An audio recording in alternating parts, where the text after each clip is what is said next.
Owen Simonin, nom de code Asher, l'un des premiers vulgarisateurs crypto français, se prend une giga shitstorm sur les réseaux sociaux parce qu'il a eu l'audace d'inviter Eric Ciotti pendant une émission, c'est-à-dire un méchant néo-nazi d'extrême droite. Oui, c'est ça. Si Eric Ciotti est d'extrême droite, alors moi je suis chasseur, dresseur de Pokémon. Bref, en tout cas, le vulgarisateur crypto, eh bien Asher, que voici, s'est pris une giga shitstorm sur les réseaux sociaux pour avoir osé inviter un homme politique. Et là, c'est comme je l'ai dit, eh bien c'est comme je l'ai dit à Asher, c'est un test de QI. Alors déjà, c'est une purge, hein, parce qu'il y en a qui disent, comme notre ami Amine, ça ne s'invente pas, unfollow direct, hein, voilà, unfollow direct, éjaculation précoce de la pensée, tu invites quelqu'un qui ne me plaît pas politiquement, alors tu es d'accord avec lui, alors unfollow direct, hein, c'est pour cela que je vous parle de test de quotient intellectuel, c'est pour cela que je vous parle de purge, et pourtant, Eric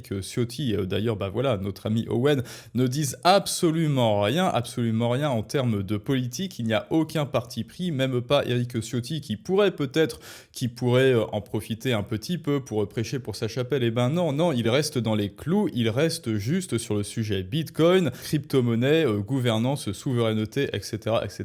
Donc c'est vraiment, il faut vraiment être un gauchiste, hein, quelque part un gauchiste comme d'habitude pour vouloir combattre des moulins à vent, vouloir voir le mal partout et croire que tout est absolument politique et que quand quelqu'un invite un politicien, alors il est d'accord avec lui et même si l'émission est intéressante, eh bien je choisis de ne pas l'écouter parce que je n'ai absolument, en tant que gauchiste, aucune résistance à la contradiction, aucune résistance à tout ce qui n'est pas absolument à 100% d'accord avec moi. Alors allons-y les amis, on va analyser un petit peu ce drama et cette shitstorm. Et comme d'habitude, comment vos geôliers vous font passer des vessies pour des lanternes, l'enfer pour le paradis, on voit ça ensemble tout de suite. Donc pour ceux qui le savent, Eric Ciotti, président du DER, voulait une réserve stratégique de Bitcoin pour la France. Et c'est évidemment le seul, alors si, il y a Sarah Knafo aussi, heureusement.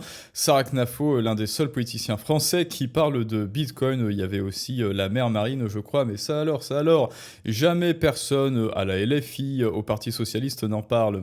Comme c'est bizarre. Ah oui, c'est pour les méchants riches. Et donc, eh bien, Asher, suite à sa proposition de la loi sur le Bitcoin, j'ai interviewé Eric Ciotti. Et là, juste dans quelques secondes, eh bien, on va regarder un tout petit peu cette interview pour que vous voyez qu'il n'y a rien de politique, si peut-être un tout petit tacle, mais c'est tout. Voilà, il est gentil avant de crier à la politique. Malgré tout, ça n'est pas assez suffisant pour les gauchistes. Rappelez-vous, vous ne serez jamais assez vertueux pour la gauche, même si vous cochez toutes les bonnes précautions oratoires, eh bien, vous serez toujours un méchant nazi. Pourquoi ? Parce qu'un gauchiste, dès lors qu'il voit quelqu'un du camp opposé, il voit non pas un politicien qui ne réfléchit pas comme lui, mais il voit un senior site qu'il faut éliminer, et donc eh bien, il réfléchit avec le système 1 de la pensée, c'est-à-dire l'irrationnel, l'émotionnel et la déraison, et non pas la raison, et c'est bien pour cela qu'on les compare à des petits chinchillas cardiaques. Et donc maintenant, voilà, on va regarder, voilà, juste un petit peu l'émission pour que vous voyez bien qu'il y a absolument rien en fait, qu'il y a absolument rien en termes de politique et tout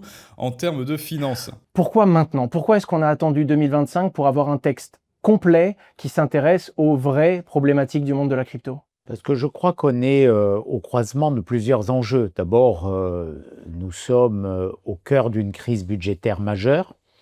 La monnaie s'associe à la dette désormais. La politique monétaire est utilisée comme levier à bien des égards pour favoriser un endettement massif. La France est endettée, on peut dire surendettée, mais les États-Unis le sont également. Donc il y a la problématique budgétaire. Il y a la problématique technologique avec l'émergence de cette nouvelle monnaie avec le Bitcoin. Et il y a aussi la problématique énergétique, puisque le Bitcoin nécessite une puissance de calcul qui doit être adossée à une puissance énergétique. Donc la France dispose de capacités énergétiques puissantes grâce au nucléaire notamment. Nous sommes dans une situation de fragilité qui menace notre souveraineté, notre indépendance, prisonniers d'une dette très largement détenue par des personnes extérieures à la France, des puissances extérieures, des fonds d'investissement, et nous avons la nécessité de garantir notre souveraineté, notre indépendance. Et ce tournant du Bitcoin, des crypto-monnaies, peut nous faire entrer dans une nouvelle ère, l'ère de l'indépendance, l'ère de la modernité. Je crois que des pays ont engagé cette mutation, naturellement les États-Unis, mais aussi la Chine, la Grande-Bretagne. La France doit aussi s'engager vers cette révolution, qui est une révolution numérique, qui est une révolution technologique, qui est une révolution monétaire. On ne mesure pas sans doute les mutations qui sont en train de s'opérer actuellement. Elles sont, pour moi en tout cas, c'est une question, c'est un débat, certains le contesteront, mais je pense qu'on est à un tournant majeur dans les modes de paiement, dans notre système monétaire, financier, budgétaire, et qu'il faut engager, avant qu'il ne soit trop tard, avant qu'on soit complètement à la traîne, il faut engager ce tournant. D'autant, je le redis, que nous avons des atouts que d'autres pays n'ont pas, notamment notre puissance de calcul et notre puissance énergétique pour être bien placés dans cette course vers la modernité, vers le futur, dans un nouvel ordre mondial qui va sans doute réagir tous nos rapports financiers et donc tous nos échanges commerciaux aussi demain. Voilà, bah entre autres les amis, c'était l'introduction et bon après on va pas tout voir parce que ça dure une demi-heure, mais qu'est-ce qu'il y a de politico-politique, c'est-à-dire la petite guéguerre gauche-droite ou extrême-gauche, extrême-droite là-dedans? Eh bien, plot twist, aucun, il n'y a rien du tout, il n'y a aucune guéguerre dans cette interview, c'est juste le Bitcoin, la souveraineté économique et que du factuel en fait, hein, c'est-à-dire qu'on a une dette qui est insoutenable et effectivement miner du Bitcoin et avoir une réserve, commencer à avoir une réserve stratégique décentralisée alors qu'il y a déjà des institutions en Amérique, en Chine en fait, partout en fait, hein, voilà, partout, sauf en Europe, hein, comme d'habitude, a fortiori en France, eh bien cela peut être une bonne stratégie justement et comme c'est quelqu'un de droite qui le dit, alors ce sont des idées de droite et là voilà, c'est là que commence le biais cognitif, c'est là que commence le test de QI pour les abonnés de notre ami Owen Asnonas Asher, bien sûr, parce que la shitstorm commence avec un certain Amin Nima, hein, donc ça ne s'invente pas, unfollow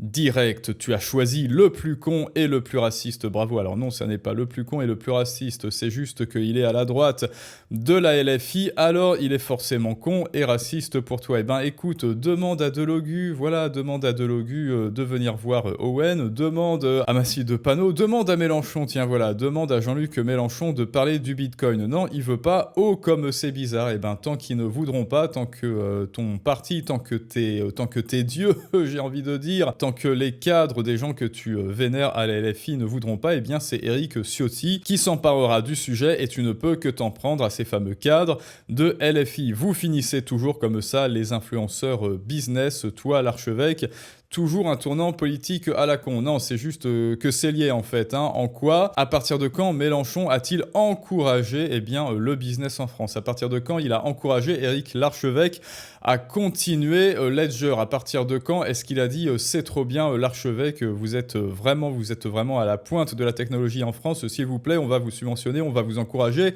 on va vous mettre en avant, continuez. Non, c'est juste que c'est lié en fait. Hein. Le business et la LFI, le business et l'extrême gauche, ça fait 2, ça fait même 3, ou ça fait même l'infini en fait, ça fait plus l'infini. Tu donnes en business la gestion du Sahara à la LFI, dans 3 semaines, ils sont à court de sable, bien sûr. Allez, salut. Et bon là, allez, salut, c'est une espèce de pseudo interjection comme si son unfollow comptait en quoi que ce soit, alors que la seule raison de son unfollow direct, eh bien, c'est de l'éjaculation précoce du jugement, c'est parce qu'il a confondu ses impressions immédiates avec le réel, et par une vision d'horreur, juste parce qu'il a vu le visage de quelqu'un qui n'aime pas politiquement et idéologiquement, il commence à baver de rage et de fureur, son visage devient bouffi, son petit cœur meurtri commence à s'agiter un petit peu comme une bête sauvage qui vient de prendre sur le museau un cuisant coup de bâton, et donc la seule solution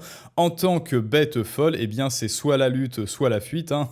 C'est fuite ou lutte, ou alors je fais le mort, et donc disant que lui, évidemment, en tant que grand lâche de quelqu'un qui n'a aucun sens, qui n'a aucune résistance à la contradiction, eh bien c'est unfollow direct, c'est-à-dire malgré lui, il se trahit en tant que lâche qui n'a aucune résilience, aucune résistance aux contradicteurs, notamment Éric Ciotti. Et donc en plus Asher, bon seigneur, lui fait l'honneur de lui répondre, alors que franchement, il n'est absolument pas digne d'attention. Moi, soit je ne lui aurais pas répondu, soit je lui aurais dit j'adore, c'est très bien Amine, j'adore quand les poubelles se sortent toutes seules, c'est ce qu'il aurait dû dire.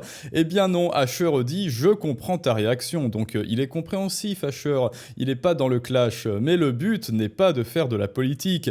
J'ai simplement invité le premier député à poser une loi sur le Bitcoin, rien de plus. Et oui, c'est comme on a dit, tant qu'il n'y aura pas d'autres politiques qui parlent de Bitcoin, eh bien ça sera ceux qui parlent de Bitcoin qui seront invités dans des émissions sur le Bitcoin. Est-ce que cela te semble logique et cohérent, Amine? Dis-moi, voilà, n'oublie pas d'en parler à la LFI. Je reste concentré sur le Bitcoin, pas les partis, et la porte est ouverte à tous ceux qui voudront en parler d'où qu'ils viennent. Et en plus ça, il l'a précisé par plusieurs fois dans son post, dans les commentaires et sur la chaîne YouTube de Vive Voix. Mais non, cela n'est jamais assez pour la gauche. Et en plus, Amine répond, mais alors là ça part évidemment en cacahuète, j'étais un des earliers de tes réseaux. Donc là, social proof, c'est-à-dire preuve sociale, ma parole compte, et ma parole compte et est meilleure que toutes les autres parce que j'étais un des premiers sur tes réseaux. Mais on s'en fiche, j'ai fait de la pub autour de toi, donc je suis légitime de tes vidéos, donc je suis légitime. Tu étais un exemple, mais là tu as merdé, et tu as merdé parce que tes convictions diffèrent des miennes. Et comme je n'ai aucun sens de la contradiction, blabla, vous connaissez la suite. C'est en banalisant les extrêmes. Et que fait Amine? Eh bien, il se comporte comme un extrémiste avec une pensée extrémiste, et il s'enfuit la queue entre les jambes tel un petit chinchilla hyper émotif. Et leur présence, qu'on est là, t'as une responsabilité de par ton audience. Donc là, appel à la responsabilité, mais lui, il s'octroie l'insigne honneur de ne pas être responsable et de s'enfuir à la première contradiction. Bien sûr, non monsieur.